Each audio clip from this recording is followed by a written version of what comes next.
നമ്മുടെ കുട്ടികൾക്കും അതുപോലെ തന്നെ മുതിർന്നവർക്കൊക്കെ ഒരുപോലെ ഇഷ്ടമുള്ള ഒരു സ്ഥലമാണ് ട്രംപോലൈൻ പാർക്കുകൾ എന്ന് പറയുന്നത്.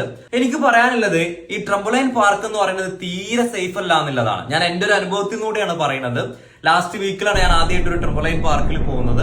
അപ്പൊ ഇങ്ങനെ ജമ്പ് ചെയ്യുന്നതിന്റെ ഇടയിൽ പെട്ടെന്ന് ഞാൻ ടേൺ ആവുകയും ഫ്ലിപ്പ് പോലെ വന്ന് ഈ കഴുത്തിന്റെ ഈ ഒരു ഭാഗം ഹെഡിന്റെ ഒരു ഭാഗം ഇങ്ങനെ മടങ്ങിപ്പോയി. പെട്ടെന്ന് തന്നെ ഒരു ടക്ക് സൗണ്ട് ഒക്കെ ഞാൻ പേടിച്ചു പോയി. പെട്ടെന്ന് തന്നെ എന്തെങ്കിലും സംഭവിച്ചോ എന്നുള്ളത്.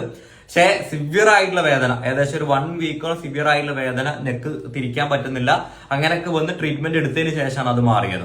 അപ്പൊ എനിക്ക് പറയാനുള്ളത്, കണക്കുകൾ നമ്മൾ പരിശോധിച്ച് നോക്കുകയാണെന്നുണ്ടെങ്കിൽ ഏകദേശം ഒരു വർഷത്തിൽ 100,000 ആളുകൾക്ക് ഈ ട്രംപോലൈൻ പാർക്കിൽ നിന്ന് ഇഞ്ചുറി പറ്റുന്നുണ്ട്. അതുപോലെ തന്നെ അതിൽ വരുന്ന 0.5% ഇഞ്ചുറീസ് വളരെ സിവിയർ ആയിട്ടുള്ള ഇഞ്ചുറിയാണ്. ചിലപ്പോൾ സ്പൈനൽ കോഡ്, നട്ടിലിന് എന്തെങ്കിലും പറ്റിക്കഴിഞ്ഞാൽ നമുക്കറിയാം, ചിലപ്പോൾ നമുക്ക് പാരാലിസിസ്, തളർച്ചയിലേക്ക് വരെ പോകാം, ബ്രെയിൻ ഇഞ്ചുറി, അതുപോലെ തന്നെ ഹെഡ് ഇഞ്ചുറി ഒക്കെ അതിൽ സംഭവിക്കുന്നുണ്ട്. 6 വയസ്സിന് താഴെയുള്ള കുട്ടികളെ നമ്മൾ ഒരിക്കലും ട്രംപോലൈൻ പാർക്കിൽ കൊണ്ടുപോകാൻ പാടില്ല.